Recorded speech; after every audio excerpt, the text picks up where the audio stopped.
Welcome to Jasvitha channel.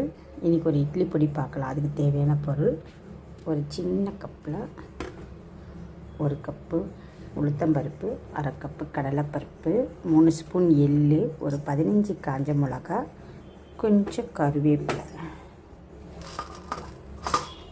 1 spoon மிளகு, உப்பு, பெருங்காயம். இதுதான். இப்போ எப்படி வறுக்கலாம் பார்க்கலாம் வாங்க. எட்டு உளுத்தம்பருப்பை நல்லா செவக்க வறுக்கணும். இந்த மாதிரி நல்லா செவக்க வறுக்கணும். இப்போது எடுத்து கொட்டிடலாம். அடுத்தது கடலைப்பருப்பு வறுக்கணும்.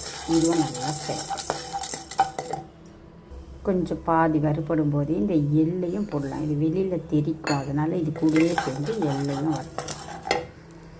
இந்த மாதிரி எள்ளு படப்படன்னு பொரியும்போது எள்ளு இந்த மாதிரி நல்லா செவக்க பொரிஞ்சோம்னா எடுத்து உளுத்தம்பருப்புலேயே கொட்டிடணும்.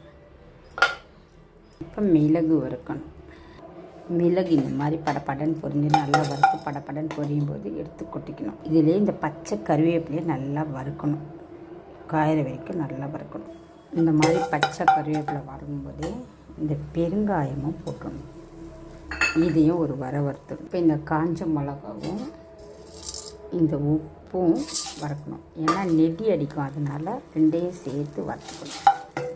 இந்த மாதிரி நல்லா வறுத்தோன்னா ஆறட்டன்னு பொடி பண்ணிடணும். ஆறினோன்னு பார்க்கலாம். இந்த மாதிரி முதல்ல மிளகா வரைச்சிட்டு அப்புறம் இந்த மாதிரி பருப்பு போட்டு குறைன்னு அரைச்சிருக்கு. ரொம்ப நைஸாக இருக்கக்கூடாது. அரைச்சிட்டு பார்க்கலாம். இந்த மாதிரி குறைன்னு அரைச்சிட்டா இட்லி பொடி தயார். இது தோசை, இட்லி, பொடி தோசை எல்லாத்துக்கும் நல்லாயிருக்கும். இந்த வீடியோ பிடிச்சிருந்தால் எங்கள் சேனலை சப்ஸ்கிரைப் பண்ணுங்கள். தேங்க்யூ.